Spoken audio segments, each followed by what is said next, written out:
আমার স্ত্রী আমার কাছের বন্ধুর সাথে পরকীয়ায় লিপ্ত। তাদের মেলামেশার প্রমাণ আমার কাছে আছে। আমার চোখের সামনে তারা ঘুরে বেড়ায়, হাসাহাসি গল্পগুজব করে, সবটাই করে বন্ধু হিসেবে। কিন্তু আমি জানি তাদের মাঝে গোপন কিসব চলছে। আমি আমার স্ত্রীকে ঘৃণা করি, এতটাই ঘৃণা করি যে তার জন্য অনেক কঠিন একটা শাস্তি আমি ভেবে রেখেছি। আমার সাথে বিশ্বাসঘাতকতার শাস্তি। এই পর্যন্ত লিখে হাসান থামল। পায়ের আওয়াজ শোনা যাচ্ছে। হৃদিকা আসছে। সে দ্রুত তার জার্নালটা বন্ধ করে ফেলল। হৃদিকা কফি নিয়ে এসেছে। টেবিলের ওপর কফি রেখে মিষ্টি করে হাসল। বিনিময়ে হাসানও প্রেমময়ী হাসি দিল। হৃদিকা চলে যেতে চাইলে হাত আঁকড়ে ধরল। হৃদিকা হাসি ধরে রেখে ইশারা করে জানতে চাইল কি হয়েছে। হাসান কফির কাপটা টেবিল থেকে তুলে হৃদিকার দিকে বাড়িয়ে বলল, একটা চুমুক দাও। কেন হঠাৎ? হাসান দুষ্টুমি করে বলল, কফিটা দেখে মনে হচ্ছে এতে মিষ্টি হয়নি, তুমি একটা চুমুক দিয়ে মিষ্টি করে দাও। হৃদিকা বিস্ময় নিয়ে হাসল, বলল, তুমি তো আমার খাওয়া কিছু খেতে চাও না, আজ হঠাৎ?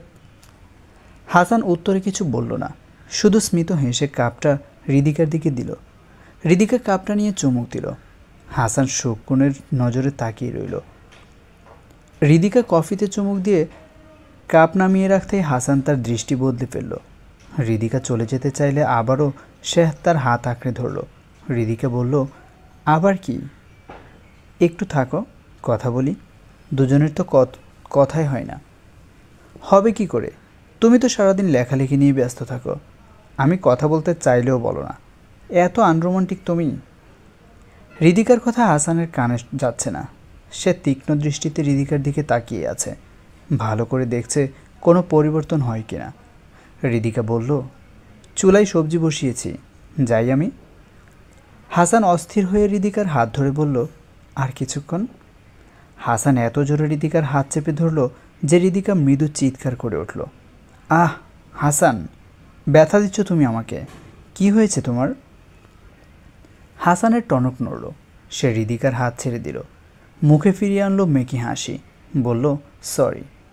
হৃদিকা বিরক্ত হয়ে চলে গেল। হাসান থম মেরে কফিটার দিকে তাকিয়ে রইল। হৃদিকা তো কফিটা খেয়েছে, তাহলে নিশ্চয়ই কফিটায় কিছু মেশানো নেই, নাকি আছে? হৃদিকা আড়ালে গিয়ে অ্যান্টিডোট যদি নিয়ে নেই। হাসান দ্বিধাদ্বন্দ্বে ভুগছে। হৃদিকা রান্নাঘর থেকে চিৎকার করে বলল, কফিটা খাচ্ছ তো? ঠান্ডা হলে আর গরম করে দিব না। হাসান কফির কাপটা হাতে নিল। এর আগে তার পার্সোনাল ডক্টরকে কল দেওয়ার ব্যবস্থা করে রাখল। কোনো গড়বড় দেখলেই কল করবে। আস্তে আস্তে কফিটাই চুমুক দিল। অত্যন্ত ভালো স্বাদের কফি। হৃদিকার হাত রান্নায় ভালো। সে যাই বানায় তাই অমৃত লাগে। কফি খাওয়ার পর হাসান চোখ বড় বড় করে জিম মেরে বসে রইল।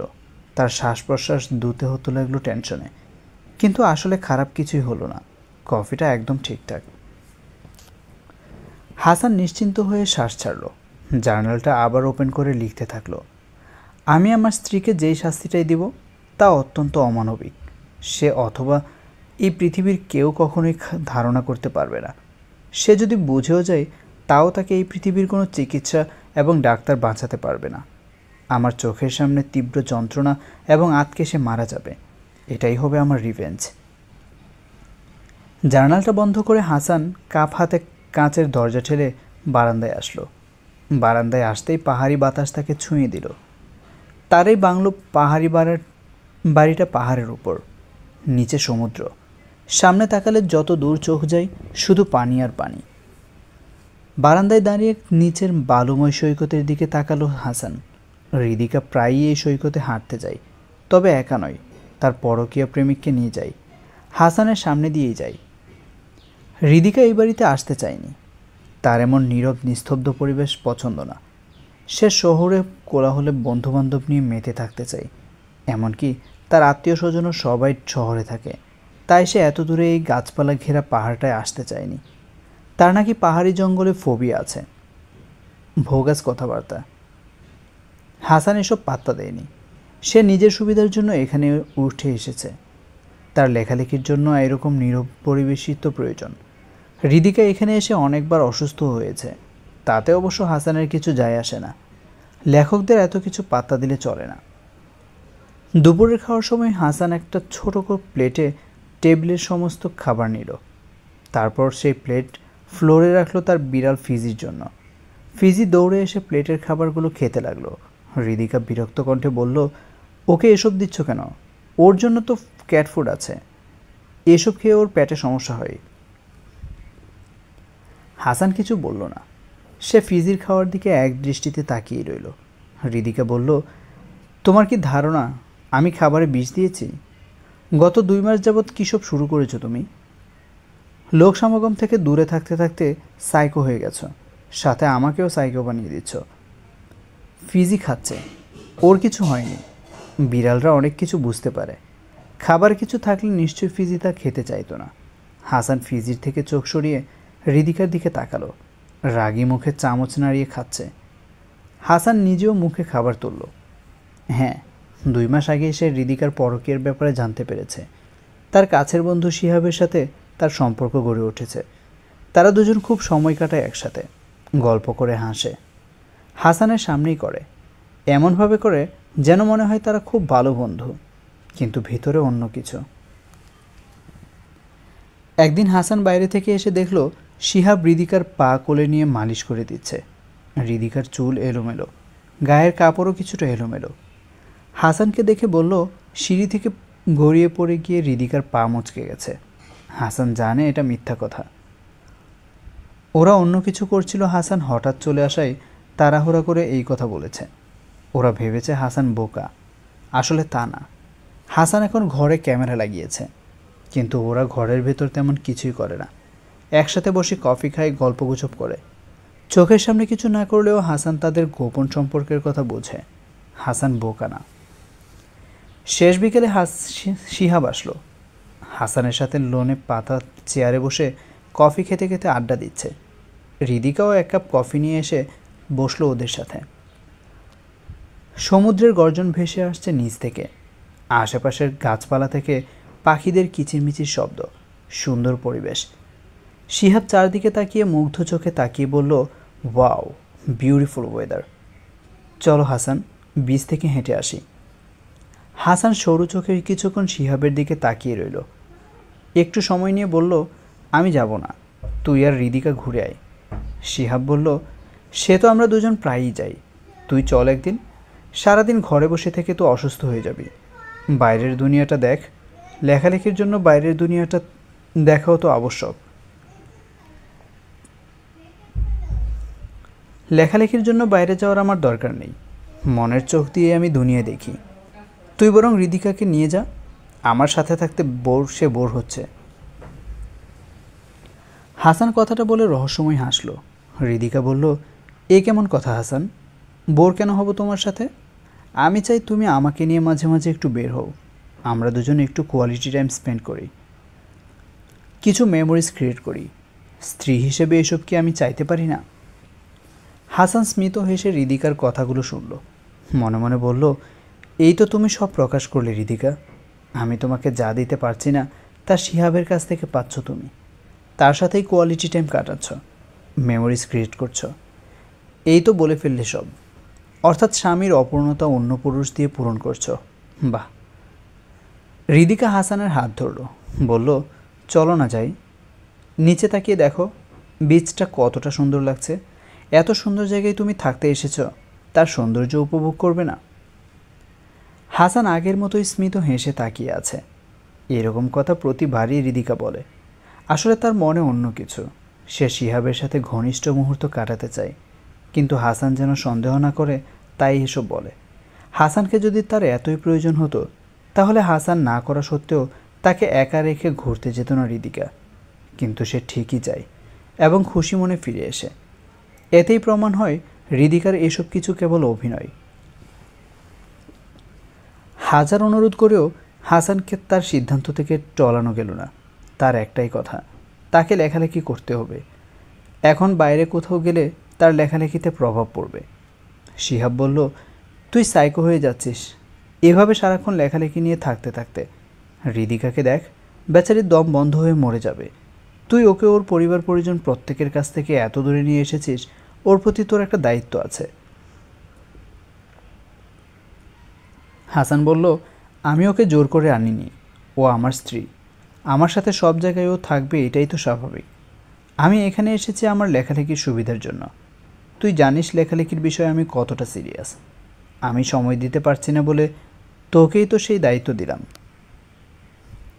শিহাব হতাশ হয়ে মাথা নেড়ে বলল, লেখকরা আসলেই পাগল গোছের হয়, তা তোকে দেখেই হাতে নাতে প্রমাণ পেলাম। তুই বোধহয় একমাত্র স্বামী যে নিজের স্ত্রীকে খুশি রাখার দায়িত্ব দিচ্ছিস বন্ধুর উপর। হাসান হালকা শব্দ করে হাসল শিহাবের কথায়। শিহাব উঠে দাঁড়ালো, হাসানও উঠল। হাসানের কাঁধে চাপড় মেরে কৌতুক করে শিহাব বলল, শালা, তোর বউয়ের পিছনে এত খাটাখাটনি করছি, পরের মাস থেকে পেমেন্ট চাই আমার, বুঝলি? হাসান হেসে মাথা নাড়ল। শিহাব হৃদিকাকে ইশারায় আসতে বলে ড্রাইভওয়েতে দাঁড়ানো গাড়িটার দিকে হাঁটা দিল। হৃদিকা যেতে যেতে ব্যথাতুর চোখে হাসানের দিকে তাকালো। তার চোখে শূন্যতা এবং অপূর্ণতা। হাসান হাত উঁচিয়ে বিদায় দিল ওদেরকে। সপ্তাহের নির্দিষ্ট দিনে শিহাব হৃদিকাকে নিয়ে বাইরে ঘুরিয়ে আনে। হৃদিকা এই বাংলোতে থাকতে পারে না। হাসান সারাদিন লেখালেখি নিয়ে থাকে। দিনের বেলা তো মন খুলে কথাই হয় না। অনেক সময় রাতেও পর্যন্ত হাসান হৃদিকাকে সময় দিতে পারে না। হৃদিকা বেডরুমে হাসানের অপেক্ষা করতে করতে ঘুমিয়ে যায়। আর এদিকে হাসান তার নতুন উপন্যাসটা লিখতে লিখতে ক্লান্ত হয়ে স্টাডি রুমের ডিভানে শুয়ে ঘুমায়। এভাবে হৃদিকা অসুস্থ পড়ে। একা একা থেকে মানসিক আর শারীরিক অবনতি ঘটে তার। তখন পাহাড়ের নিচে শহরে বাস করা হাসানের কাছের বন্ধু শিহাব হৃদিকার জন্য ডাক্তার এনে চিকিৎসা করায়। ডাক্তারের পরামর্শে হৃদিকাকে নিয়ে বাইরে যাওয়া হয় হাওয়া বদলের জন্য। হাসানের এসবে আরও বিরক্ত লাগে।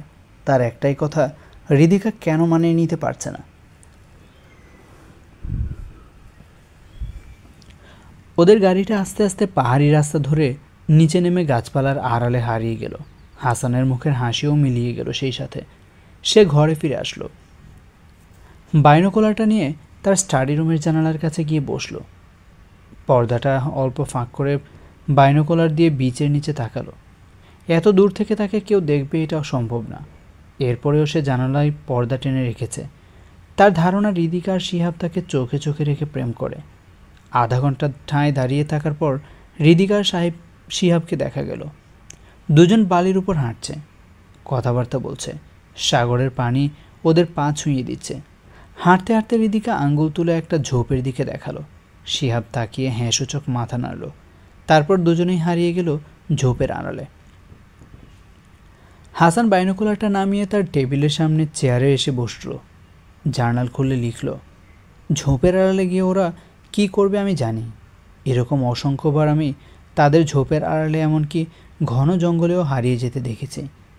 হৃদিকাকে আমি সব দিয়েছি, দামি বাংলো, টাকা পয়সা, লাক্সারিয়াস লাইফ, কিন্তু সে এতে খুশি না।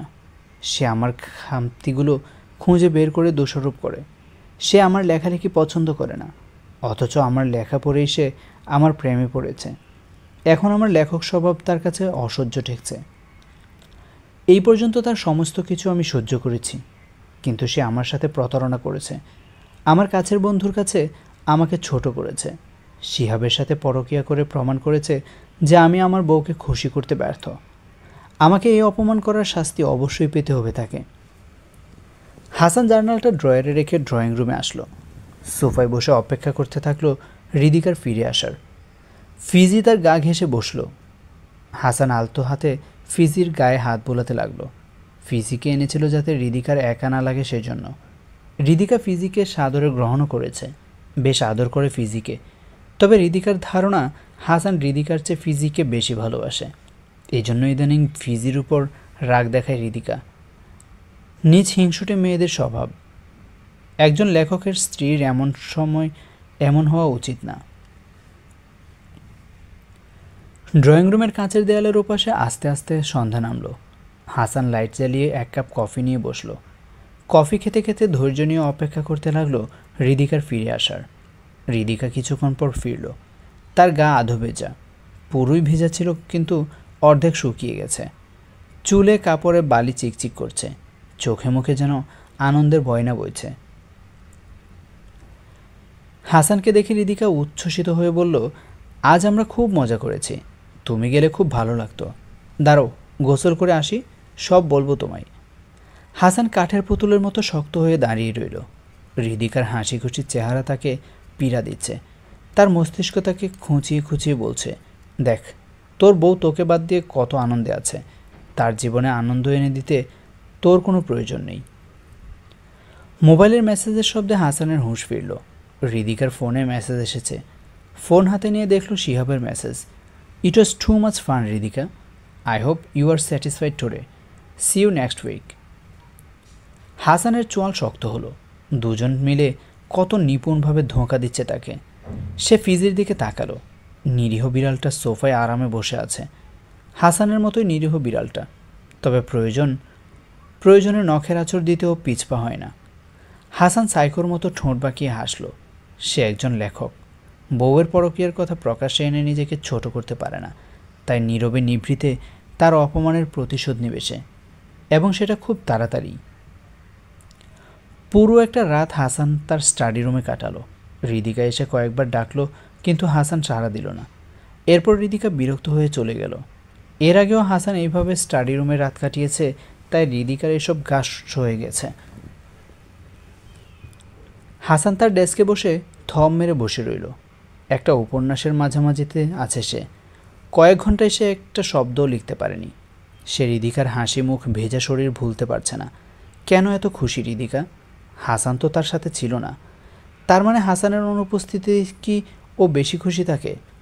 শিহাব তাকে খুব খুশি রাখে? হাসান টেবিলের উপর রাখা কাগজগুলো ছিঁড়ে কুটি কুটি করে ফেলল।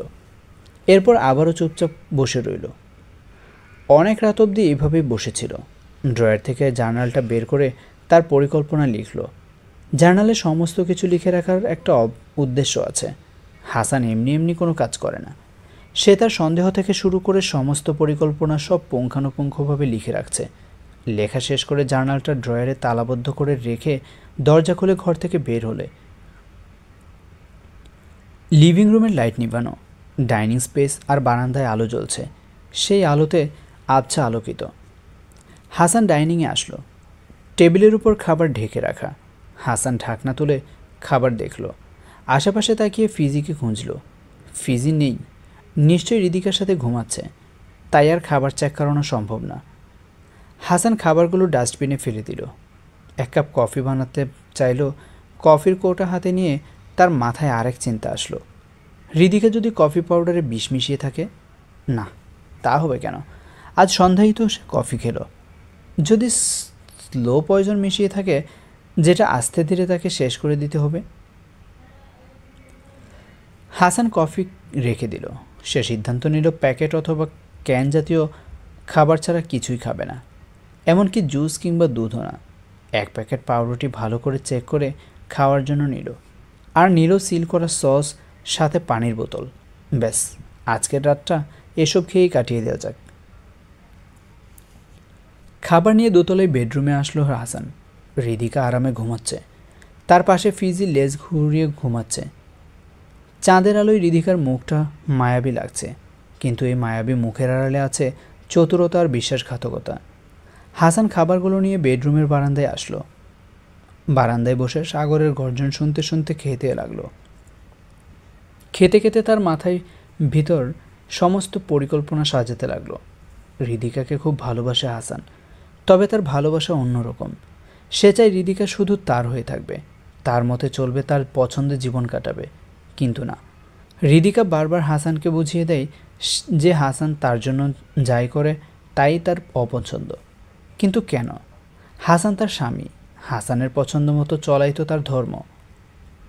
হাসান পানির বোতলের ক্যাপ খুলে পানি খেল। হৃদিকাকে এত ভালোবাসা সত্ত্বেও হৃদিকা তার ভালোবাসার গুরুত্ব বোঝেনি, বরং শিহাবের কাছে নিজেকে সমর্পণ করে হাসানকে ছোট করেছে। এই জীবনে হাসান কারো কাছে মাথা নত করেনি, কারো কাছে সাহায্য চায়নি, কিন্তু হাসানের সহধর্মিণী হয়ে হৃদিকা হাসানের অহংকার ভেঙে চুরমার করে দিয়েছে। সমস্ত কিছু শুরু হয়েছে হৃদিকার অসুস্থতায় শিহাব সাহায্য করার পর। হৃদিকা হাসানের পরিবর্তে শিহাবের উপর ভরসা করতে শুরু করেছে।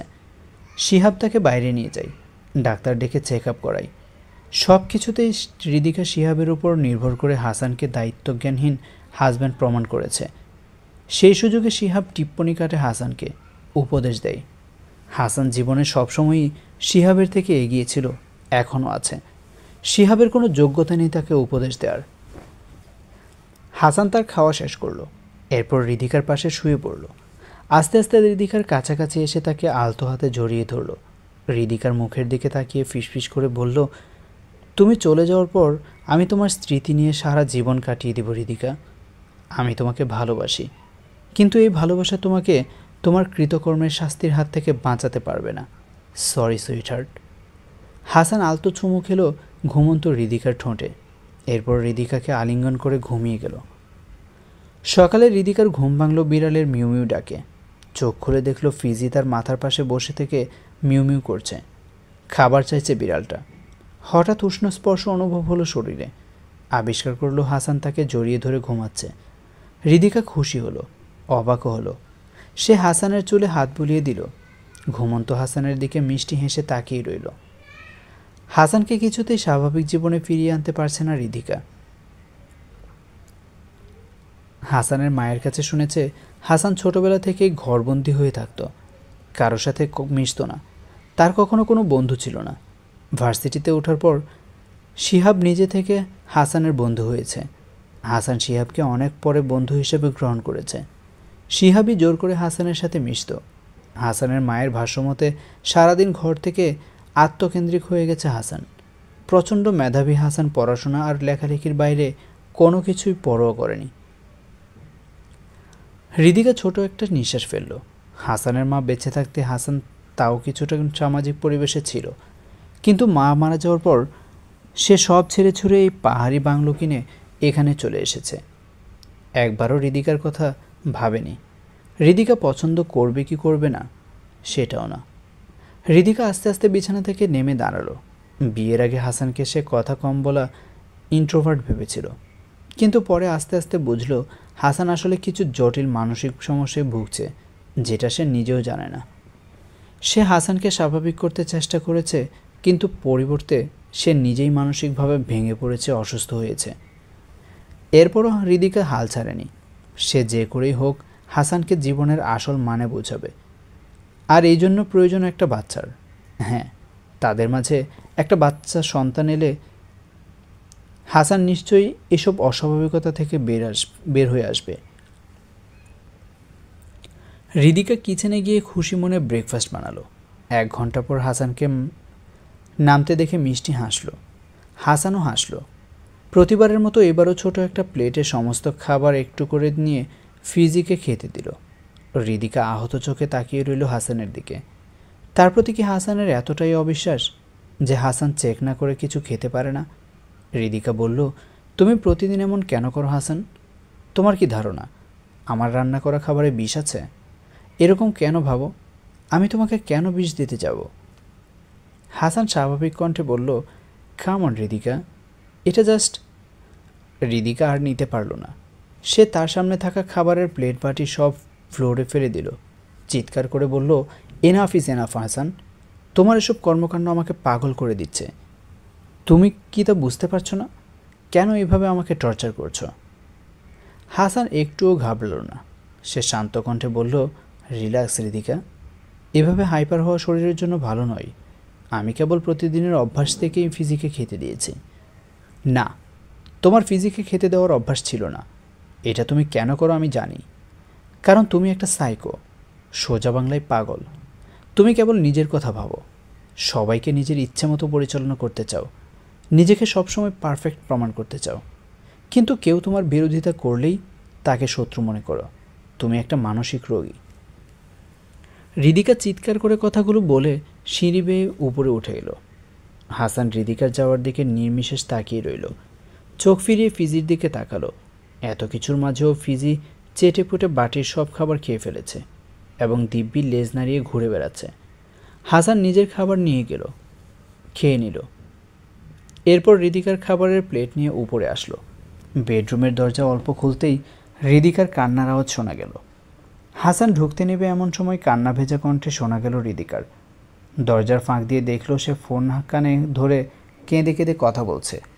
হাসান স্থির হয়ে দাঁড়িয়ে কথাগুলো শুনল। হৃদিকা শিহাবের সাথে কথা বলছে। সব কথা ভালোভাবে বোঝা না গেলেও সে বুঝতে পারল হৃদিকা শিহাবের কাছে হাসানের নামে অভিযোগ করছে। হাসানের চোয়াল শক্ত হয়ে গেল। আবারও শিহাবের কাছে হাসানের নামে বিচার দিচ্ছে। শিহাবকে হাসানের বিচার করার কি ভেবে হাসান হঠাৎ ঠোঁট বাঁকিয়ে অল্প হাসল। হৃদিকার ফোন আলাপে যেন সমস্যা না হয়, তাই সে খাবারের প্লেট হাতে আস্তে করে নিচে নেমে আসলো। স্টাডি রুমে এসে জার্নাল খুলে লিখল, হৃদিকা সামান্য কারণে সিন ক্রিয়েট করেছে। কারণটা কি আসলেই সামান্য? আমি খাবার ফিজিকে আগে দিয়ে খেলে হৃদিকার কেন সমস্যা হবে? তবে কি হৃদিকা সত্যিই খাবারে বিষ মেশাতে চায়? আমি ফিজিকে দিয়ে খাই বলে মিশাতে পারে না। হৃদিকা কান্নাকাটি করে শিহাবকে কল করেছে। কষ্টের সময় মানুষ তার প্রিয় মানুষকে কল দেয়, অর্থাৎ হৃদিকার প্রিয় মানুষ শিহাব। আমি আজ হৃদিকার জন্য অনেক বড় একটা সারপ্রাইজ রেখেছি। হৃদিকার অনেক খুশি হবে সারপ্রাইজটা দেখে। ওর সব কষ্ট ভুলিয়ে দেবে আজ, ওকে সুখের সাগরে ভাসিয়ে দেবে। শেষবারের মতো হৃদিকাকে প্রাণ ভরে ভালোবাসবো, ওর কাছে যাব। আজ রাতের পর ওকে ছুঁয়ে দেখা আমার আর হবে না। আজ রাতেই আমি ওর হাসি মুখটা শেষবারের মতো দেখব। এরপর হয়তো ওর কষ্ট দেখতে হবে। ওর কষ্ট দেখতে আমার খুবই খারাপ লাগবে, কিন্তু কিছু করার নেই। She deserves it. হাসান জার্নালটা বন্ধ করলো। তার ডেস্কের একটা গোপন ড্রয়ার খুলল।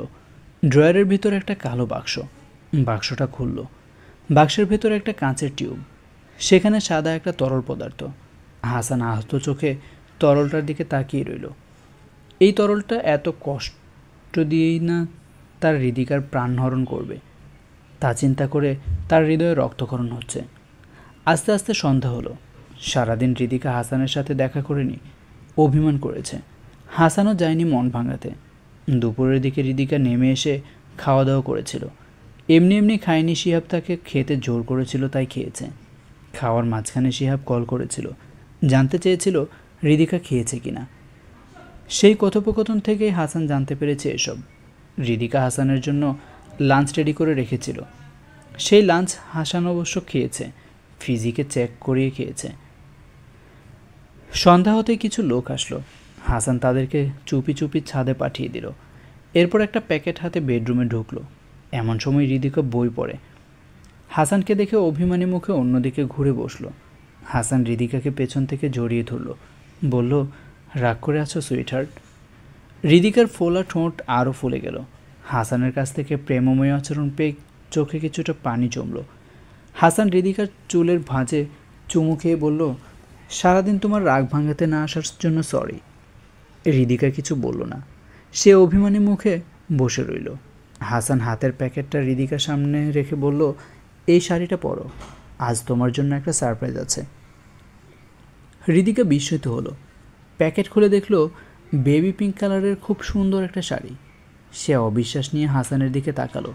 হাসান বলল, দ্রুত রেডি হও, আমি বাইরে অপেক্ষা করছি। মুচকি হেসে হাসান চলে গেল। হৃদিকা কিছুক্ষণ অবাক চোখে হাসানের যাওয়ার দিকে তাকিয়ে রইল। তার চোখ মুখ হাসি খুশি।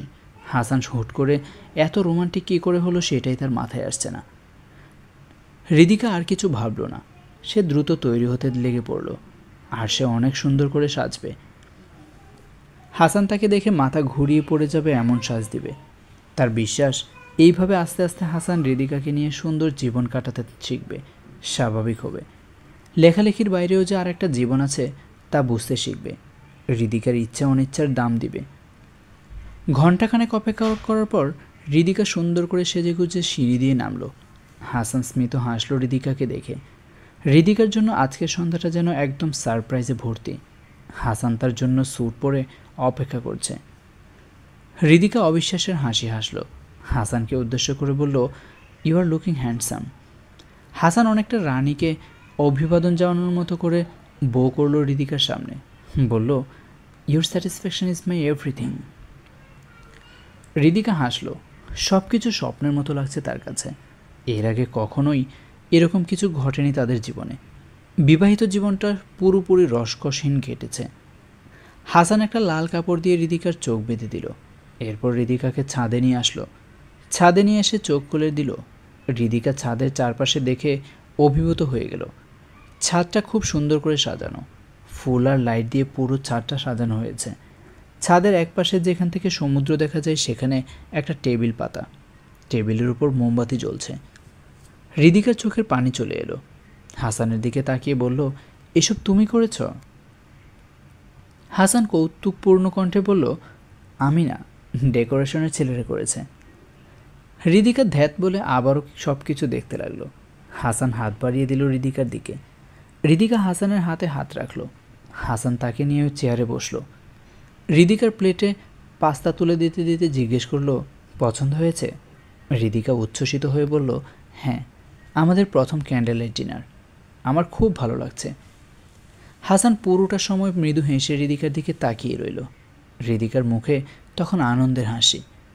চাঁদের আলোয় সেই হাসি দেখতে চমৎকার লাগছে। হাসান পূর্ণ দৃষ্টিতে হৃদিকাকে দেখতে লাগলো। মস্তিষ্কের নিউরনে যতটা পারে হৃদিকার প্রতি অভিব্যক্তি বন্দি করে নিল। আজ শেষবারের মতো হৃদিকাকে ভালোবাসার চোখে দেখছে। এরপর কেবল প্রতিশোধের আগুন নিয়েই তাকাবে হৃদিকার দিকে। ডিনারের পর হাসান হৃদিকাকে নিয়ে সমুদ্রের গর্জন শুনল। আস্তে আস্তে হৃদিকার সাথে রোমান্টিক মুহূর্ত তৈরি করলো। হৃদিকা তখন আবেগে ভাসছে। হাসান হৃদিকাকে এক ঝটকায় কোলে তুলে বেডরুমে নিয়ে আসলো। আজ সে শেষবারের মতো হৃদিকার কাছাকাছি যাবে, ভালোবাসবে। হৃদিকা হাসানের ভালোবাসায় মাতোয়ারা। সে এক মুহূর্তের জন্য কল্পনা করতে পারল না হাসানের এই ভালোবাসার পেছনের নোংরা পরিকল্পনাটা। বেডের উপর হৃদিকা বেঘরে ঘুমাচ্ছে। হাসান চেয়ারে বসে এক দৃষ্টিতে দেখছে তাকে। এত সুন্দর মেয়েটাকে এইভাবে মেরে ফেলতে তার খারাপ লাগবে, কিন্তু করার কিছু নেই। হাসান তার জার্নালটা খুলল, লিখল, আজ হৃদিকাকে এক স্বপ্নময় রাত উপহার দিয়েছি আমি। এটাই আমার কাছ থেকে পাওয়া তার শেষ উপহার। এত সুন্দর একটা রাত পেয়েও সে শিহাব মানে তার প্রেমিককে ভুলতে পারেনি। আমাকে পাশে রেখে সে মেসেজে কথা বলেছে। ভেবেছে আমি ঘুমিয়ে গেছি, কিন্তু ঘুমাইনি। শিহাবের পাঠানো লাভ ইমোজিগুলো আমার চোখে স্পষ্ট ধরা দিয়েছে। একবার মনে হয়েছিল তাকে ক্ষমা করে দিই, কিন্তু এই দৃশ্য দেখে মনে হলো আমি যা করছি ঠিকই করছি। কাল সকালে আমার পরিকল্পনার প্রথম অধ্যায় শুরু হবে। এরপর আস্তে আস্তে চোখের সামনে হৃদিকার করুণ পরিণতি দেখব। একজন বিশ্বাসঘাতক স্ত্রীর জন্য এটাই সঠিক। হাসান জার্নালটা বন্ধ করে বারান্দায় এলো। সে সিগারেট খায় না, কিন্তু এই পরিস্থিতিতে তার হঠাৎ একটা সিগারেট খেতে ইচ্ছে হলো। তার ধারণা যে কোনো পুরুষই এই পরিস্থিতিতে একটা সিগারেট ধরাতো, কিন্তু হাসানের পক্ষে ইচ্ছে থাকলেও তা সম্ভব না, কারণ এই বাড়িতে কোনো সিগারেট নেই। তখন হাসানের মনে পড়লো এই বাড়িতে সিগারেট আছে, আর সেটা হৃদিকার পার্সে। হাসান আলমারি থেকে হৃদিকার পার্সটা বের করলো। পার্স খুলে সিগারেটের প্যাকেটটা দেখতে পেল। শিহাবের সিগারেটের প্যাকেট। এই প্যাকেট সে কয়েকদিন আগেই হৃদিকার পার্সে দেখেছিল। হাসান একটা সিগারেট নিয়ে বাকি প্যাকেটটা রেখে দিল। রান্নাঘরে এসে চুলার আগুনে সিগারেট জ্বালিয়ে তার স্টাডি রুমে এসে বসল। ছাদের দিকে তাকিয়ে কিছুক্ষণ ধোঁয়া ছাড়ল। সিগারেটটা শেষ করে গোপন ড্রয়ার থেকে বক্সটা বের করলো। আজ ফিজি লিভিং রুমে সোফায় ঘুমাচ্ছে। এটা অবশ্য হাসানের জন্য সুবিধাই হয়েছে। বেডরুমে ঘুমালে ফিজির মিউ মিউ শব্দে হৃদিকা উঠে যেতে পারে। এতে করে হাসানের প্ল্যানটা একদমই সফল হতো না। হাসান কাচের টিউবের উপরের অংশটা ভাঙল। এরপর টিউবের ভিতরে থাকা তরলটা সিরিঞ্জে ভরে স্টাডি রুম থেকে বেরিয়ে গেল। গত 7 দিন যাবৎ হাসানের আচরণে ব্যাপক পরিবর্তন ঘটেছে। ওই রাতের পর হাসান হৃদিকার থেকে দূরে দূরে থাকছে। হৃদিকা ওই রাতের পর ভেবেছিল এইবার বুঝি হাসান স্বাভাবিক হবে, কিন্তু হাসানের আবারও এই অবস্থায় ফিরে যাওয়া সে মানতে পারেনি। সে হতাশ হয়ে অনেক চিল্লাচিল্লি করেছে। হাসান তার বন্ধ স্টাডি রুম থেকে ধৈর্য ধরে সেসব শুনেছে। এই 7 দিন সে হৃদিকার বানানো কোনো খাবার খায়নি। বাইরে থেকে খাবার অর্ডার করে কিনে এনে খেয়েছে। ডেলিভারি ম্যান তার স্টাডি রুমের জানালা দিয়ে তাকে খাবার দিয়ে গেছে। হৃদিকা তার এসব দেখে প্রচণ্ড রাগে ফেটে পড়েছে। শিহাবকে ডেকে এনে বিচার দিয়েছে, কিন্তু হাসান স্টাডি রুম থেকে বের হয়নি। শিহাব ডাকলে উত্তর দিয়েছে যে সে লেখালেখি নিয়ে ব্যস্ত, তাই বের হতে পারবে না। হাসান গর্ভবন্দী অবস্থা থেকে বের হলো 7 দিন পর গভীর রাতে। সে নিজেকে কালো পোশাকে মুড়িয়ে নিল ভালো করে। হাতে গ্লাভস এবং মুখে মাস্ক পরল। এরপর ফিজিকে ধরে খাঁচায় পড়ল। এরপর পাহাড়ের কিনারায় এসে একটা ছাদে ছুঁড়ে ফেলে দিল খাঁচাটা। শব্দ করে খাঁচাটা নিচে গড়িয়ে পড়ল। ফিজি আক্রমণাত্মক হয়ে মেও মেও শব্দ করতে লাগলো। আস্তে আস্তে সেই শব্দ নিচে অন্ধকারে মিলিয়ে গেল এত উঁচু থেকে নিচে পড়ে কাঠের খাঁচাটা ভেঙে যাবে, তাতে অসুবিধা নেই। এত নিচে পড়ে ফিজি বেঁচে থাকবে না, আর বেঁচে থাকলেও এত নিচ থেকে ফিজি কখনোই উপরে উঠতে পারবে না। কাজ শেষ করে হাসান বাড়িতে এসে লিভিং রুমের সোফায় শুয়ে ঘুমিয়ে পড়ল। সকালে হৃদিকা ডাকাডাকিতে ঘুম ভাঙল তার। হৃদিকা হাসানকে তিরস্কার করে বলল, এতদিনের সন্ন্যাসব্রত ভেঙে বাইরে আসতে গেলে কেন? ওই ঘরেই থাকতে। হাসান কিছু বলল না। হৃদিকা জিজ্ঞেস করলো, ফিজিকে দেখেছ? ওকে কোথাও খুঁজে পাচ্ছি না। হাসান স্বাভাবিকভাবে বলল, আমার স্টাডি রুম খোলা পেয়ে হয়তো ওখানে ঢুকে লুকিয়ে আছে। আমি স্টাডি রুম দেখে এসেছি, ফিজি ওইখানে নেই। হৃদিকার কণ্ঠে উদ্বেগ প্রকাশ পেল। বিড়বিড় করে বলল, ওর যে কি হয়েছে? কয়েকদিন যাবৎ অদ্ভুত আচরণ করছে, আমাকেও আক্রমণ করে। কি যে হলো ওর? হৃদিকা বিড়বিড় করতে করতে চলে গেল। হাসান ঠোঁটের কোণে মৃদু হাসি ফুটিয়ে রেখে নীরবে বসে রইল। পুরো একদিন চলে গেল, কিন্তু ফিজে ফিরে আসলো না। হৃদিকা হাসানকে অনেক অনুরোধ করলো বাইরে গিয়ে ফিজিকে খোঁজার জন্য, কিন্তু হাসান সায় দিল না। হৃদিকা নিজে নিজেই বাড়ির আশেপাশে খুঁজল। হাসান তাকে চিন্তা করতে না করল। হৃদিকা চিন্তা না করে পারল না। তবে যে সে হাসানের কথা মতো একটু ধৈর্য ধরল। দুদিন পরেও যখন ফিজির কোনো দেখা পাওয়া গেল না, তখন হৃদিকা অস্থির হয়ে উঠল। হাসান বলল, ফিজি একটা বিড়াল, বনের প্রাণী, হয়তো একটু বন জঙ্গলে ঘুরতে গিয়ে রাস্তা হারিয়ে ফেলেছে। অপেক্ষা করো, বাড়ি চিনে ঠিক ফিরে আসবে। হৃদিকা কঠিন স্বরে বলল, ফিজি হাউস ক্যাট, ওর বাইরে থাকার অভিজ্ঞতা নেই, ও টিকতে পারবে না, মারা যাবে। হৃদিকা নিরুপায় হয়ে শিহাবকে ফোন করে নিয়ে আসলো। সিদ্ধান্ত হলো ফিজিকে খুঁজতে যাবে। ওদের জোরাজোরিতে হাসানকেও বের হতে হলো। আশেপাশের এলাকাগুলোই চিরুনি তল্লাশি চালালো হৃদিকা। পাহাড়ি এলাকা হয় অল্পতেই হাঁপিয়ে গেল সে, কিন্তু হাল ছাড়ল না। হাসান মনে মনে হাসল। হৃদিকা যদি জানতো যে এই বিড়ালি তার করুণ পরিণতির কারণ হবে, তাহলে কি করতো এখন? একটা পাহাড়ের নিচে মূল সড়ক থেকে একটু দূরে জঙ্গলের ভেতর ফিজিকে পাওয়া গেল, তবে মৃত অবস্থায়। হৃদিকা ফিজির মৃতদেহ দেখে হাউমাউ করে কেঁদে উঠল। শিহাব হাসানকে উদ্দেশ্য করে বলল, হাসান, হৃদিকাকে সামলা। কিন্তু হাসানের সেদিকে নজর নেই। সে অবাক হলো ফিজিকে এখানে দেখে। ফিজি যে খাদ থেকে বের হয়ে আসবে এটা সে ভাবেনি। নিশ্চয়ই খাদের নিচ থেকে কোনো গর্ত দিয়ে বের হয়ে পাহাড়ের নিচে চলে এসেছিল। কিন্তু এসেও তেমন ক্ষতি হয়নি হাসানের।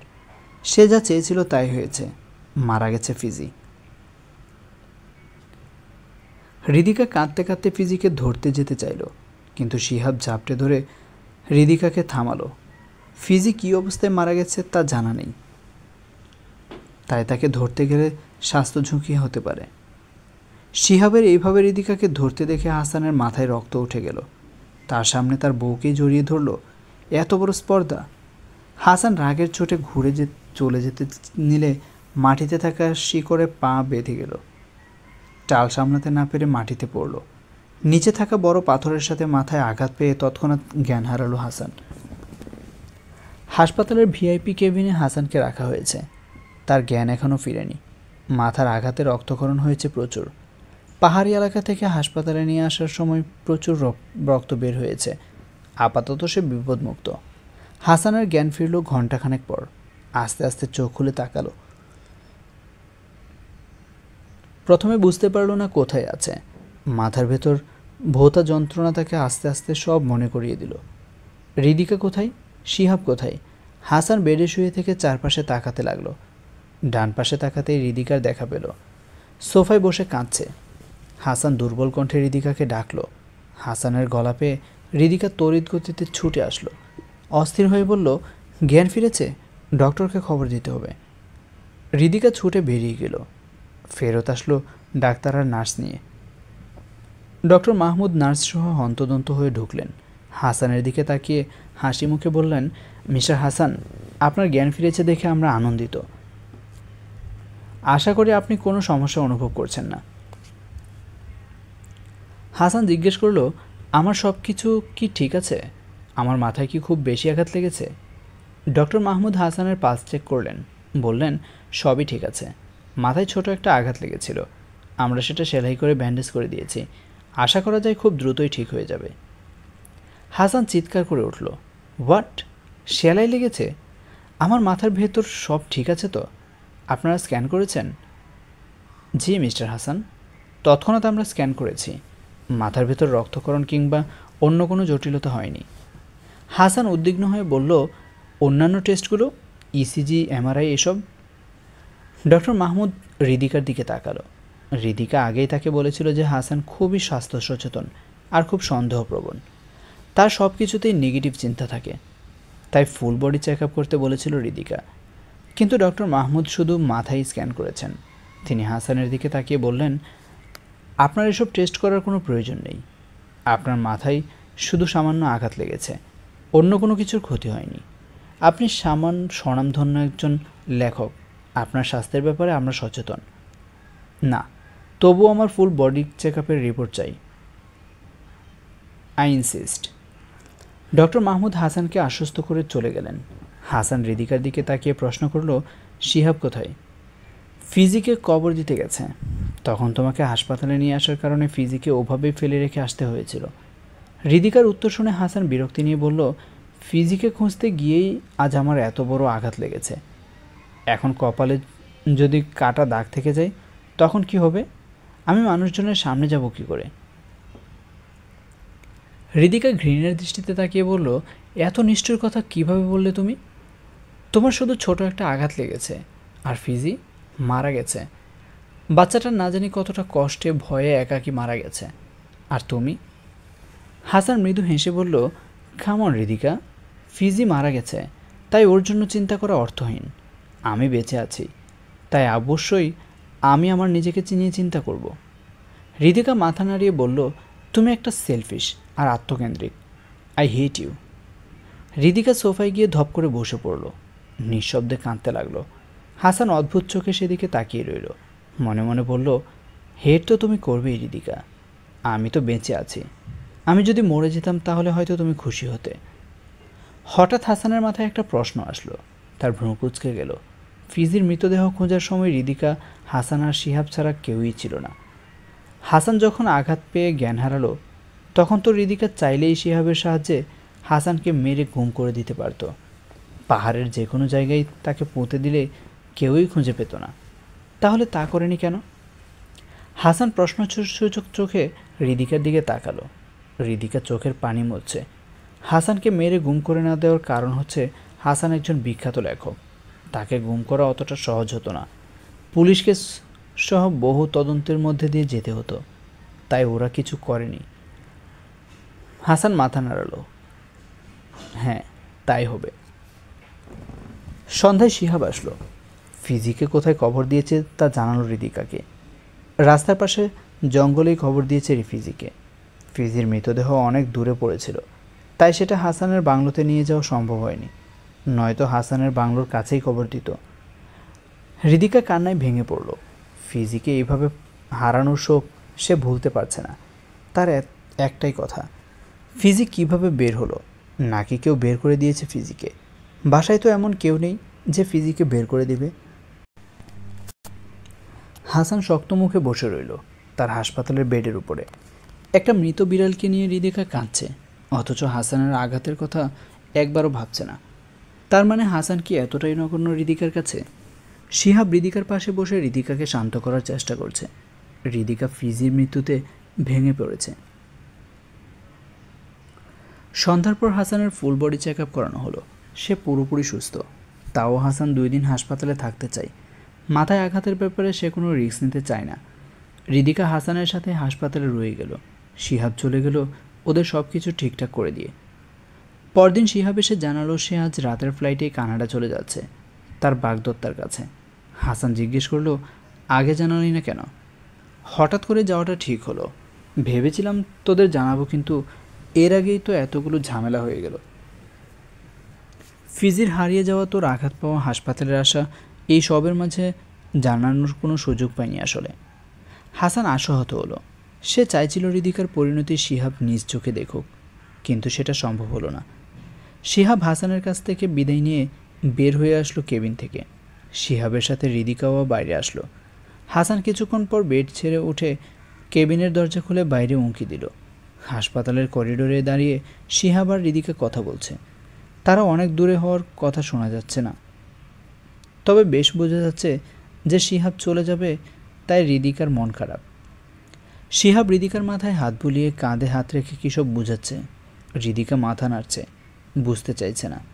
তার চোখ মুখ মলিন। শিহাব সান্ত্বনা দেওয়ার পর এক পর্যায়ে হৃদিকাকে নিয়ে একটা ঘরে ঢুকলো। হাসান তার বেডে ফিরে আসলো। যা দেখার সে দেখে নিয়েছে। ঠোঁটের কোণে তাচ্ছিল্যে হাসি ফুটিয়ে বলল, তুমি ভুল করেছ হৃদিকা। আমাকে ছুঁড়ে ফেলে শিহাবের কাছে গিয়ে অনেক বড় ভুল করেছ। সেই ভুলের কোনো ক্ষমা নেই। আমি চাইলে এখনও তোমাকে ক্ষমা করে দিয়ে নতুন জীবন দিতে পারি, কিন্তু তুমি যা করছো তার শাস্তি মৃত্যু, যন্ত্রণাদায়ক মৃত্যু। হাসানকে নিয়ে বাংলোতে ফিরে আসা হলো। হৃদিকার বুকের ভেতরটা খা খা করে উঠল বাড়িতে ঢুকে। ফিজি নেই। আগের মতো আর লেজ নাড়িয়ে মিউ মিউ করে কাছে আসবে না। আসার পথে গাড়ি থামিয়ে ফিজির কবরটা দেখে এসেছে। হাসান হৃদিকার কাছে এসে সান্ত্বনা দিয়ে বলল, কামন হৃদিকা, যা হয়েছে ভুলে যাও। মন খারাপ করে থাকলে ফিজি ফিরে আসবে না। হৃদিকা প্রশ্ন করলো, ফিজি কিভাবে বের হলো হাসান, তাও রাতের বেলা?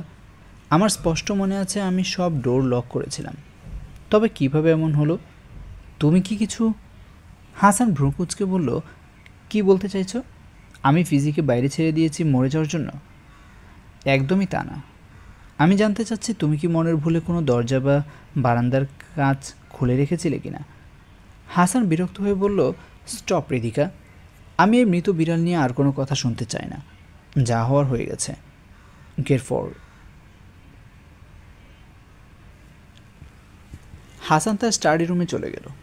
হৃদিকা বোকার মতো দাঁড়িয়ে রইল। শরীরটা তার ভালো লাগছে না। মনটা বিষণ্ণ থাকায় শরীরের উপরও তার প্রভাব পড়েছে। ফিজির মৃত্যু হৃদিকার উপর বড়সড় প্রভাব ফেলল। হাসানের অবহেলা এবং একাকিত্বের কারণে সে কিছুতেই বিষণ্ণতা কাটিয়ে উঠতে পারছিল না। সে সারাদিন বেডরুমে থাকে। আগে ফিজি তার সাথে থাকতো। একজন সঙ্গী ছিল হৃদিকার। এখন ফিজি নেই, শিহাবও নেই। শিহাব থাকলে সে নিশ্চয়ই হৃদিকাকে সাহায্য করতে, ফিজির কষ্ট ভুলতে। হাসপাতাল থেকে আসার দিন থেকে বাড়িতে রান্না করেনি হৃদিকা। হাসান বলেছে বাইরে থেকে খাবার ডেলিভারি আসবে এখন থেকে।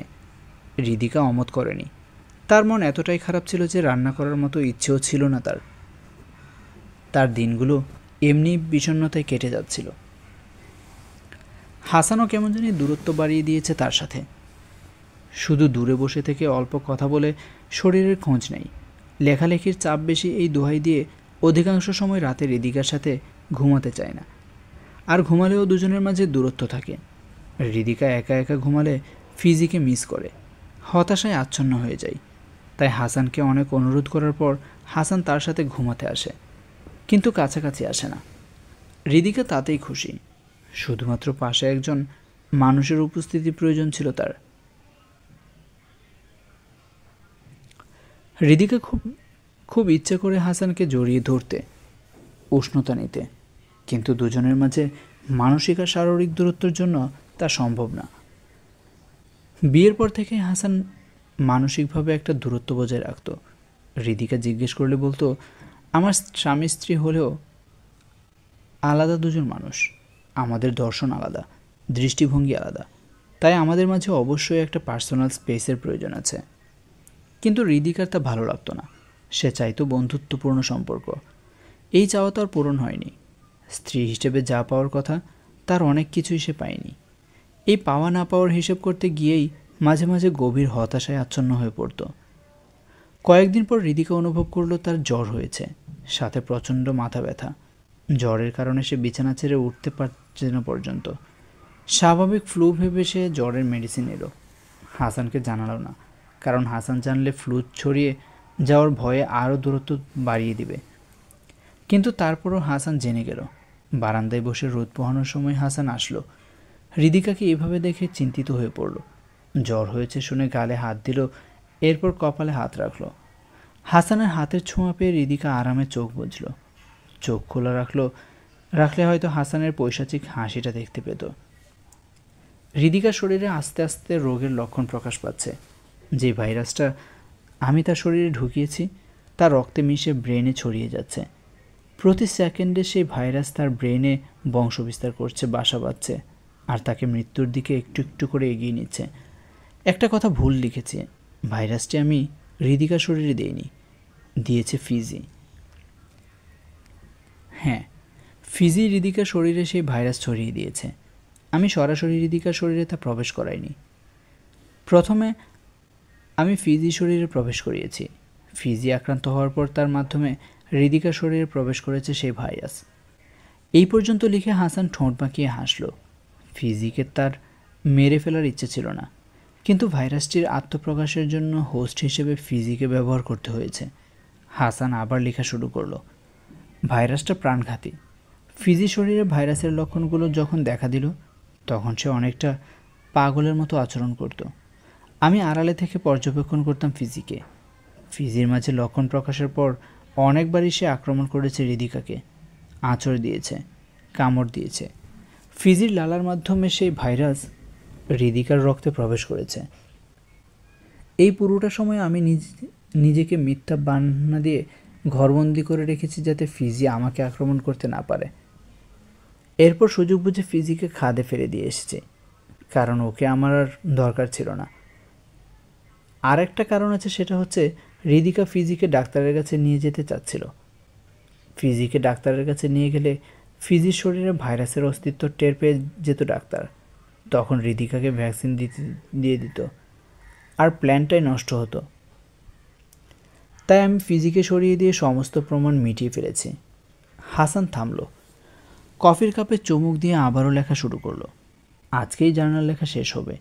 জার্নালটা লিখে শেষ করে তা শিহাবের কাছে পাঠিয়ে দেবে। শিহাব জার্নাল পড়ে হৃদিকার পরিণতি জেনে ধুকে ধুকে বেঁচে থাকবে। এটাই হবে শিহাবের ওপর তার প্রতিশোধ। যদিও হাসান যে হৃদিকাকে খুন করেছে তার একমাত্র প্রমাণ এই জার্নাল, কিন্তু তাতে হাসানের কিছু যায় আসে না। সে হৃদিকার মৃত্যুর পর এই দেশ ছেড়ে অন্যত্র চলে যাবে, কেউই তাকে খুঁজে পাবে না। জার্নালটা পৌঁছানোর আগেই তার পালিয়ে যাওয়া সম্পন্ন হয়ে যাবে। অনেক দিন থেকেই সে সব কিছু গুছিয়ে রেখেছে, এবার শুধু প্রতিশোধ নেওয়ার পালা।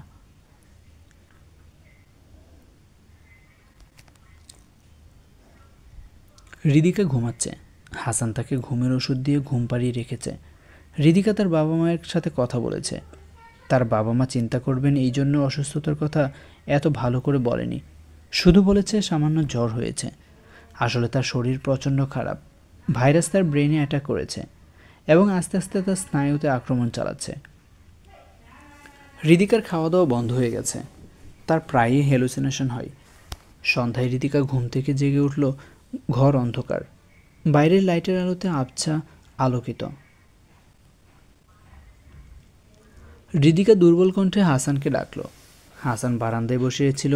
হৃদিকার ডাকে বিছানায় এসে বসল। হৃদিকার চেহারা পাল্টে গেছে। চোখের দৃষ্টি নিষ্প্রাণ এবং অস্থির। কথা বলার সময় দৃষ্টি এদিক সেদিক ঘোরাফেরা করছে। হাসানকে দেখে ক্ষীণ কণ্ঠে মিনতি করে বলল, আমাকে একটু জড়িয়ে ধরবে? আমার কেমন জানি ভয় করছে। হৃদিকার কথা শুনে হাসান নরম দৃষ্টিতে হৃদিকার দিকে তাকালো। তার মনের ভেতর হৃদিকার জন্য ভালোবাসার জায়গাটার ঝাঁকুনি দিল। মনে হলো তার হৃদিকাকে বাঁচাতে হবে। হৃদিকাকে এভাবে মরতে দিতে পারে না সে। হৃদিকার তৎক্ষণাৎ হ্যালুসিনেশন হলো। সে নিস্পৃহ দৃষ্টিতে দরজার দিকে তাকিয়ে বলল, ওই তো শিহাব ভাই এসেছে, আমাকে বাইরে নিয়ে যাবে, সৈকতে হাঁটতে নিয়ে যাবে। হাসানের চোয়াল শক্ত হয়ে গেল। তার চোখের দৃষ্টি হয়ে গেল প্রতিশোধ প্রবণ। হৃদিকাকে উদ্দেশ্য করে হিস হিস করে বলল, হ্যাঁ, সৈকত হাঁটতে যাবে। এরপর তোমরা ঝোপের আড়ালে গিয়ে প্রেম করবে, তোমার কামনা বাসনা চরিতার্থ করবে, তাই তো? হৃদিকার মস্তিষ্ক নির্জীব হয়ে গেলেও হাসানের এই কথাই তা সজাগ হলো। হাসানের দিকে তাকিয়ে বলল, এটা কি বললে তুমি? হাসান কিরমিরিয়ে বলল, যা বলেছি ঠিক বলেছি। কি ভেবেছো তোমরা আমি কিছু জানি না? সবই জানি আমি। হৃদিকা বিছানায় উঠে বসল। তার চেহারায় একটা করুণ ভাব ফুটে উঠল। আস্তে আস্তে বিছানা থেকে নেমে দাঁড়ালো। বলল, তুমি ভুল জানো, তুমি ভুল বুঝেছ। শিহাব ভাইয়ের সাথে আমাকে জড়িয়ে যে বিশ্রী চিন্তা তুমি করলে, তার পুরোটাই ভুল। হৃদিকা থামল। তার কথা বলতে কষ্ট হচ্ছে, পা টলছে, শুয়ে পড়তে মন চাইছে। হাসান বলল, কোনো কিছুই ভুল না। আমি সব নিজের চোখে দেখেছি। দেখেছি কিভাবে তোমরা আমাকে রেখে সমুদ্র সৈকতে ঘুরতে গিয়ে প্রেমলীলে মগ্ন হয়েছিলে। ভেজা শরীরে তোমাকে দেখে আমার হৃদয় চৌচির হয়ে গিয়েছিল। আমি তোমার স্বামী, অথচ তুমি নির্ভর হও শিহাবের ওপর। সব কিছুতে শিহাবকে ডেকে আনো। আর ওই 2 টাকার শিহাব, যার যোগ্যতা নেই আমার সামনে দাঁড়ানোর, সে আমাকে উপদেশ দেয় বউকে ভালোবাসার। আমি তোমাকে সব দিয়েছি, লাক্সারিয়াস লাইফ, বাড়ি, গাড়ি, সব। এরপরেও তুমি শিহাবের কাছে আমাকে ছোট করেছ, আমাকে ফেলে রেখে তার কাছে গিয়েছ। এরপরও বলছো আমি যা ভাবছি তা ভুল। হৃদিকা পলকহীন চোখে তাকিয়ে হাসানের সব কথাগুলো শুনল। তার বাকশক্তি লোপ পেয়েছে হাসানের সাথে কথা শুনে। তার মনে কোনো দুঃখের অনুভূতিও জাগছে না। হাসান ক্ষিপ্র হয়ে বলল, কি হলো, জবাব দাও। হৃদিকা হঠাৎ ফিক করে হাসল। তার হাসি কষ্টের হাসি। অশ্রুসিক্ত চোখে হাসানের দিকে তাকিয়ে বলল, তুমি আমাকে সব দিয়েছ, কিন্তু কখনো কি জানতে চেয়েছ আমার আসলেই প্রয়োজন মিটছে কিনা? তুমি বললে আমি শিহাব ভাইকে ডাকি সব সময়, কিন্তু তুমি যদি তোমার স্টাডি রুমের বাইরে, তোমার নিজস্ব জগতের বাইরে একবার উঁকি দিতে, তবে দেখতে পেতে আমি চাতক পাখির মতো তোমাকে কত রেখেছি, কত মিনতি করেছি। তুমি সেসবে কোনোদিন সাড়া দাওনি। আমি একাকিত্বে মরে যাচ্ছিলাম, তুমি এসে পাশে বসনি, উল্টো এসবে বিরক্ত হয়েছ।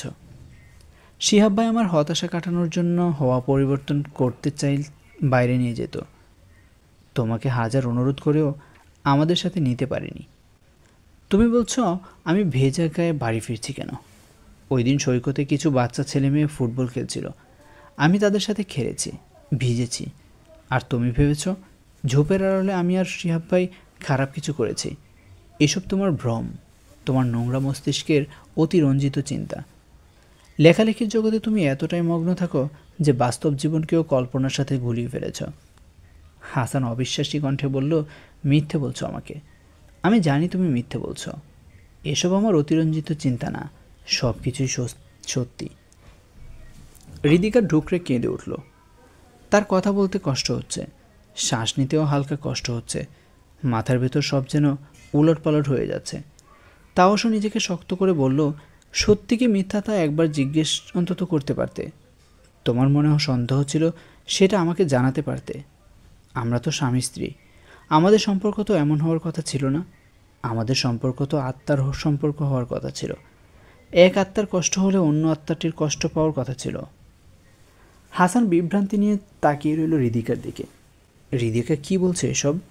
ও কি নতুন গল্প ফেঁদে হাসানকে ঠকানোর চেষ্টায় আছে? হৃদিকা কাঁদছে। শরীরের অসুস্থতা আর হাসানের সন্দেহ সব কিছু মিলিয়ে সে বিপর্যস্ত। তারপরও সে হাসানের কাছেও আশ্রয় চাইল। 2 হাত বাড়িয়ে কেঁদে কেঁদে বলল, আমাকে একটু জড়িয়ে ধরো হাসান, আমার কেমন জানি লাগছে। তোমার সন্দেহ থাকলে আমার কাছে এসো, আমি তোমার সব ভুল ভেঙে দেব। আমি তোমাকে ভালোবাসি, আমি কেন তোমাকে ছেড়ে অন্য কারো কাছে যাব? হাসান বিস্ফোরিত চোখে তাকিয়ে রইল হৃদিকার দিকে। হৃদিকা হাসানের দিকে এগিয়ে আসছে। হাসান 2 কদম পিছিয়ে গেল।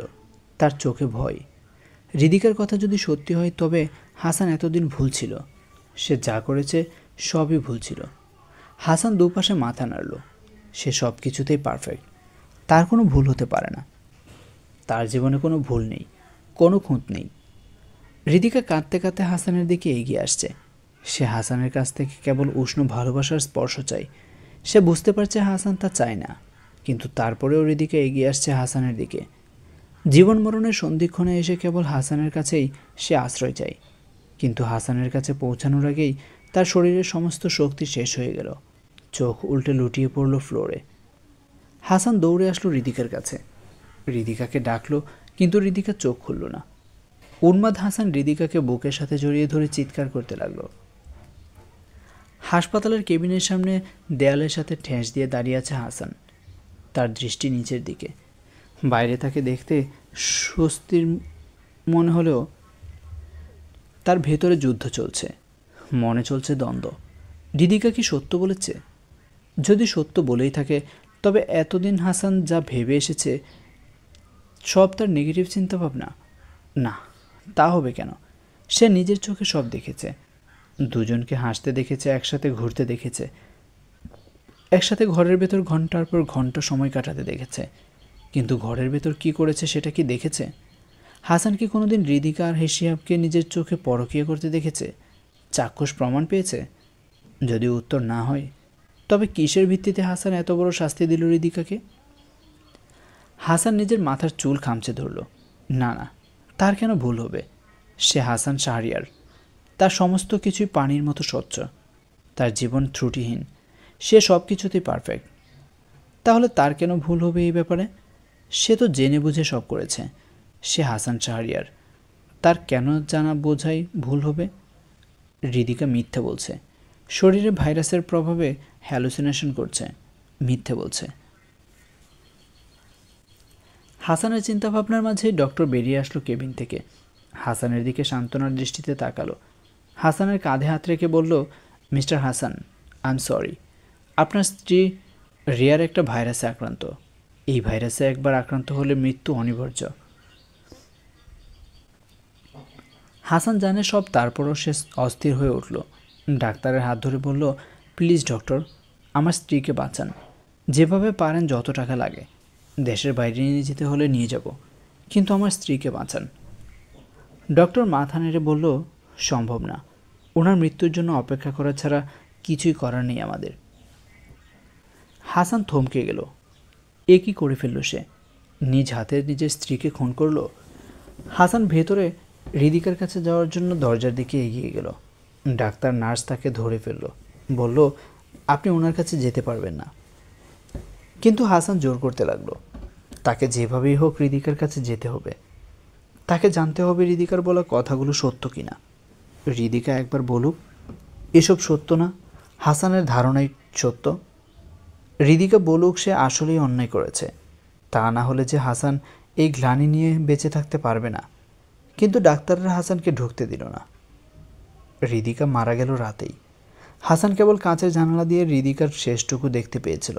শেষ দিকে হৃদিকা পুরোপুরি নিজের নিয়ন্ত্রণ হারিয়ে ফেলল। একা বেডে শুয়ে ছটফট করতে করতে মারা গেল। হাসান অনেক চেষ্টা করেও ভেতরে ঢুকতে পারেনি। কাঁচের জানালা ভেঙে সে ভেতরে ঢুকতে চেয়েছিল, কিন্তু ডাক্তার নার্স সবাই মিলে আটকে রেখেছিল। ওদের কাছ থেকে ছুটতে যখন হাসান ধস্তাধস্তি করেছিল, তখন দেখল হৃদিকার ছটফট হঠাৎ থেমে গেল। ডাক্তার নার্সে হাসানকে ছেড়ে দিল। হাসান বেদনাবিধুর চোখে হৃদিকার মৃতদেহের দিকে তাকিয়ে রইল। কতক্ষণ এভাবে থেকে একসময় পাগলের মতো হাসতে হাসতে মাটিতে বসে পড়ল। সবাই ভাবল স্ত্রীর শোকে হাসান শাহরিয়ার পাগল হয়ে গেছে। নিশ্চয়ই তিনি তার স্ত্রীকে খুব ভালোবাসত। হৃদিকা মারা গেছে 1 সপ্তাহ হয়ে গেছে। এই 1 সপ্তাহ হাসান পুরোপুরি দুনিয়া থেকে বিচ্ছিন্ন হয়ে আছে। থাকছে সাগরপাড়ের একটা কটেজে। হৃদিকার জানাজাও সে পড়েনি। হৃদিকার বাবা মায়ের সামনে যাওয়ার সাহস তার নেই। আসলে পৃথিবীর কারো সামনে যাওয়ার সাহসই তার নেই। এই কটেজটার খবর খুব বেশি মানুষ জানে না। সাগরের পাড়ে ছোট্ট একটা পাহাড়ের আড়ালে থাকায় কেউ আসে না এখানে। সে সারাদিন সৈকতের বালির উপর বসে থাকে, মাঝে মাঝে আকাশের দিকে মুখ করে শুয়ে পড়ে। এই সৈকত সমুদ্র হৃদিকা খুব ভালোবাসত। হাসান কল্পনা করে হৃদিকাও তার পাশে শুয়ে আছে, হাসছে আকাশের দিকে মুখ করে। হাসানের এখন আর কিছু ভালো লাগে না। লেখালেখি, নিজের অহমিকা সব যেন কেমন হাওয়ায় মিলিয়ে গেছে। এখন তার ভালো লাগে খোলা আকাশ, বাইরের প্রকৃতি। ইচ্ছে হয় হৃদিকার হাতে হাত রেখে ঘাসের উপর হেঁটে বেড়াতে। সারাদিন বাইরে থেকে সন্ধ্যায় কটেজে ফিরে আসে, নিজের হাতে রান্না করে। খেতে বসে তার চোখে পানি আসে। রান্নাটা এত ভালো হয়েছে, যদি হৃদিকা থাকতো তবে এই রান্না খেয়ে সে নিশ্চয়ই খুব প্রশংসা করত। হাসান আরেক প্লেট খাবার হৃদিকার জন্য সার্ভ করে। পাশের চেয়ারটা হৃদিকার জন্য খালি রাখে। রাতে ঘুমানোর সময় হৃদিকার জন্য জায়গা ফাঁকা রেখে ঘুমায়। এতদিন সকালে উঠে হাসান প্রচণ্ড জ্বর অনুভব করল, সেই সাথে ব্যথা। সাগরের লবণাক্ত ঠান্ডা বাতাসে তার শরীর অসুস্থ হয়ে উঠেছে। হাসান জ্বরের জন্য ট্যাবলেট খেলো, মাথায় পানি ঢালল, তারপরেও জ্বর তেমন কমল না। পরদিন বিকেলে যখন কটেজের বারান্দায় মাথা মুড়ি দিয়ে বসে আছে, তখন তার মুঠোফোনটা বেজে উঠল। এখানে আসার সময় এই ফোনটা সাথে করে নিয়ে এসেছে। এই সিমের নাম্বারটা অনেক পুরনো, কাছের কয়েকজন ছাড়া কেউই জানে না। হাসান ফোন হাতে নিয়ে দেখলো ডক্টর মাহমুদ কল করেছে। হাসানের ভ্রু কুঁচকে গেল। নিশ্চয়ই হৃদিকার মৃত্যুর সংবাদ পেয়েই হয়তো কল কেড়েছে। হাসান কল ধরবে না ধরবে করেও শেষমেশ ধরল। ফোন কানে রাখতেই ডক্টর মাহমুদের অস্থির কণ্ঠ ভেসে আসলো। হাসান, আপনি কোথায়? আপনাকে সব জায়গায় খুঁজেছি, কিন্তু কোথাও আপনার কোনো হদিশ পেলাম না। শেষে আপনার পুরনো নাম্বারে কল করে আপনাকে পেলাম। হাসান শান্ত কণ্ঠে উত্তর দিল, আমি জনজীবন থেকে একটু দূরে আছি ডক্টর। আপনি কি প্রয়োজনে কল করেছেন তা বলুন। ডক্টর মাহমুদের অস্থিরতা আরও বাড়ল। তিনি জোর দিয়ে বললেন, মিস্টার হাসান, আপনি দ্রুত হাসপাতালে আসেন। আপনার সাথে আমার কথা আছে। আমি একটা কনফারেন্সে দেশের বাইরে ছিলাম, তাই আপনার স্ত্রীর মৃত্যুর বিষয়ে জানতাম না। আজ আমি দেশে এসে সব জানলাম। আপনাকে আমি কিছু জানাতে চাই। হৃদিকার ব্যাপার আশায় হাসান সোজা হয়ে বসল। জিজ্ঞেস করল, কি জানাতে চান? ডক্টর মাহমুদ ঢোক গিলে বলল, আপনাকে চেক আপ করতে হবে। আপনার স্ত্রী মারা যাওয়ার পর ডাক্তাররা আপনাকে চেক আপ করতে চেয়েছিল, কিন্তু তার আগেই আপনি নিখোঁজ হয়ে গিয়েছিলেন। আমার ধারণা আপনার স্ত্রী যে ভাইরাসে আক্রান্ত হয়েছিল, আপনিও সেই একই ভাইরাসে আক্রান্ত হয়েছেন। হাসান বিস্মিত হয়ে প্রশ্ন করল, তা কিভাবে সম্ভব? ওর আক্রান্ত হওয়ার পর থেকে আমাদের মাঝে অনেক দূরত্ব ছিল। ও কখনোই আমার সংস্পর্শে আসেনি। এসেছে মিস্টার হাসান। আপনার স্ত্রী আপনাকে রক্ত দিয়েছিল। আপনি যেদিন মাথায় আঘাত পেয়ে হাসপাতালে আসেন, সেদিন রক্তের প্রয়োজন হয়েছিল। তখন আপনার স্ত্রীর সাথে ব্লাড ম্যাচ করাই তার থেকে রক্ত নেই। হাসান স্তব্ধ হয়ে গেল এই কথা শুনে। ডক্টর মাহমুদ আরও বললেন, আপনার স্ত্রী আমাকে এই কথা আপনার কাছে বলতে নিষেধ করেছিলেন। বলেছিলেন আপনি খুব খুঁতখুঁতে।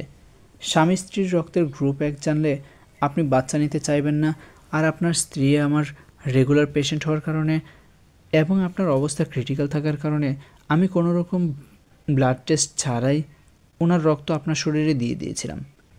আপনি প্লিজ আমার সাথে দেখা করুন। যত তাড়াতাড়ি চিকিৎসা শুরু হবে ততই মঙ্গল। হাসান সব শুনল। তার ঠোঁটের কোণে একটা তাচ্ছিল্যের হাসি ফুটল। সে ডক্টরকে বলল, আর চিকিৎসার প্রয়োজন নেই ডক্টর। আমার দেহে ভাইরাসটা অলরেডি আত্মপ্রকাশ করে ফেলেছে। আমার মৃত্যু নিশ্চিত। ডক্টর মাহমুদ আর্তনাদ করে উঠলেন। তিনি হাসানকে অনুরোধ করলেন তার অবস্থান বলার জন্য। হাসান গাঢ় কণ্ঠে বলল, আমি আপনাকে লোকেশন মেসেজে পাঠিয়ে দেব। আপনি আমার লাশটা নিয়ে যাবেন এসে। সব কিছুর জন্য আপনাকে ধন্যবাদ ডক্টর। Good bye. হাসান কলটা কেটে দিল। তার চোখে বিন্দু বিন্দু পানি জমছে। সে আকাশের দিকে তাকিয়ে বলল, শুনেছ হৃদিকা, যেই অবর্ণনীয় কষ্ট আমি তোমাকে দিয়েছি, সেই কষ্টই আমি পেতে চলেছি। তোমার প্রতি যে অন্যায় আমি করেছি, তুমি নিজের অজান্তেই সেই অন্যায়ের রিভেঞ্জ নিয়ে ফেলেছ আমার উপর। ভাগ্য কতই না অদ্ভুত। হাসান তার সিম কার্ড অফ করে মোবাইলটা ছুঁড়ে ফেলে দিল। আজকেই কটেজ ত্যাগ করে সে পাহাড়ের উপর তার বাংলোতে ফিরে যাবে। ওরা সব জায়গায় খুঁজলেও তার বাংলোতে দ্বিতীয়বার খুঁজতে যাবে না। আর এটাই হাসানের জন্য একমাত্র সুযোগ শান্তিতে মারা যাওয়ার। যখন দেখবে তার ব্রেন তার নিয়ন্ত্রণের বাইরে চলে যাচ্ছে, তখন টাইমার সেট করে মেসেজ পাঠিয়ে দেবে ডক্টর মাহমুদকে। ব্যাস, তারা এসে হাসানের লাশ নিয়ে যাবে। এরপর শেষ বিদায় জানাবে। হাসান উঠে দাঁড়ালো। শেষবারের মতো সৈকতে একটু হেঁটে আসলো। সবচেয়ে ভালো হতো যদি নীল আকাশের নিচে এই সমুদ্র ভেলায় মরতে পারত, কিন্তু তা সম্ভব না। কটেজ থেকে প্রয়োজনীয় জিনিসগুলো নিয়ে মুখ ঢেকে বাইরে আসলো। আকাশের দিকে তাকিয়ে বলল, আমি আসছি হৃদিকা তোমার কাছে। আমাকে ক্ষমা করবে তো? সব ভুলে আবারও দুহাতে বাড়াবে আমার দিকে? কানাডার টরন্টোতে শিহাবের সময় বেশ ভালোই কাটছে। আজ সে আর তার ফিয়ান্সে লম্বা ছুটি কাটিয়ে ফিরেছে। বাড়ি ফিরে শিহাব কাউচে গা এলিয়ে দিল। তার ফিয়ান্সে জারার দিকে তাকিয়ে বলল, এতক্ষণ লং ড্রাইভ করে অনেক ক্লান্ত আমি, তাই আমি গিয়ে আগে শাওয়ার নিয়ে আসছি। যারা এতদিনের জমে থাকা মেইলগুলো দেখতে দেখতে মাথা নাড়ালো। এতদিন বাড়িতে না থাকায় অনেক মেইল জমা পড়েছে মেইল বক্সে। বেশিরভাগ মেইলই এসেছে তার অফিস থেকে। মেইলগুলো ঘাঁটতে গিয়ে একটা মেইলে তার চোখ আটকে গেল। মেইলটা বাংলাদেশ থেকে এসেছে। শিহাবের বন্ধু হাসান পাঠিয়েছে। যারা শিহাবকে উদ্দেশ্য করে গলা উঁচিয়ে বলল, তোমার বন্ধু হাসান তোমাকে কি যেন পাঠিয়েছে। শিহাব শাওয়ার নিতে নিতে বলল, হোয়াট? এই সেলফিশ না গোছু বদমাসটা মেল পাঠিয়েছে? এটা তো অসম্ভব। দেখো কি আছে এতে। যারা প্যাকেটটা খুলে দেখল ভেতরে একটা জার্নাল। সে আগ্রহ দমন করতে না পেরে পড়তে লাগলো। পড়তে পড়তে জারার মাথা চক্কর দিল। এটা কি কোনো উপন্যাসের প্লট? শুনেছে হাসান নাকি লেখক। তাহলে হাসান কি কোনো উপন্যাস লিখে পাঠিয়েছে শিহাবকে? এত ভয়ঙ্কর ঘটনা তো বাস্তবে কোনো স্বামী স্ত্রী সাথে করতে পারে না। শিহাবের নাম দেখে জারা চমকে উঠল। সে সবটা পড়ল, পড়ে স্তব্ধ হয়ে বসে রইল। এটা কি সত্যি? শিহাবের বন্ধু হাসান যা লিখল সত্যিই তা ঘটেছে? শিহাব শাওয়ার থেকে এসে জারার মুখ দেখে বলল, কি হয়েছে? জারা জার্নালটা শিহাবের দিকে বাড়িয়ে দিয়ে বলল, এটা পড়ে দেখো। শিহাব কিছু না বুঝে জারার হাত থেকে জার্নালটা নিল। পড়তে গিয়ে তার চোখ বড় বড় হয়ে গেল। সে পাতার পর পাতা উল্টে পড়তে লাগলো। পড়া শেষ করে সে আর্তনাদ করে উঠল। জারার দিকে তাকিয়ে বলল, সর্বনাশ হয়ে গেছে, আমাকে এক্ষুনি দেশে কল করতে হবে। শিহাব পাগলের মতো হাসানের সব নাম্বারে ট্রাই করতে লাগলো, কিন্তু সব বন্ধ। সে দেশে যোগাযোগ করার জন্য পাগল হয়ে গেল। এর মধ্যে যারা ইন্টারনেট ঘেঁটে একটা নিউজ বের করে শিহাবকে দেখালো। সেখানে স্পষ্ট করে লেখা, জনপ্রিয় লেখক হাসান শাহরিয়ার মারা গেছেন। কিছুদিন আগে তার স্ত্রীও তার মতো একই ভাইরাসে আক্রান্ত হয়ে মারা গেছেন। এই দুর্লভ ভাইরাস দ্বারা কিভাবে তারা আক্রান্ত হলেন তা নিয়ে গবেষণা চলছে। শিহাব চিৎকার করে উঠল নিউজটা দেখে। মেঝেতে নিজের মাথা ঠুকে বাচ্চাদের মতো করে কান্না করতে লাগলো। যারা তাকে সামলানোর চেষ্টা করেও ব্যর্থ হলো। শিহাব আহাজারি করে বলল, হাসান কি করলো এটা? হৃদিকার মতো মিষ্টি মেয়েটাকে ও এইভাবে, ও কিভাবে না জেনে এসব করলো? আমাকে জিজ্ঞেস করতে পারতো। হৃদিকার পরিবর্তে আমাকে মেরে ফেলতো। হায় আল্লাহ। যারা সান্ত্বনা দিয়ে বলল, যা হয়ে গেছে ভুলে যাও, শান্ত হও। কিভাবে ভুলবো সব? আমি যে হৃদিকাকে ছোট বোনের মতো স্নেহ করতাম। মেয়েটা অসুস্থ থাকায় আমি তাকে সঙ্গ দিয়েছি, আর হাসান সেটাকে ভুল বুঝলো। আমার জন্য, শুধু আমার জন্য ওরা দুজন মরে গেল, ধ্বংস হয়ে গেল একটা সংসার।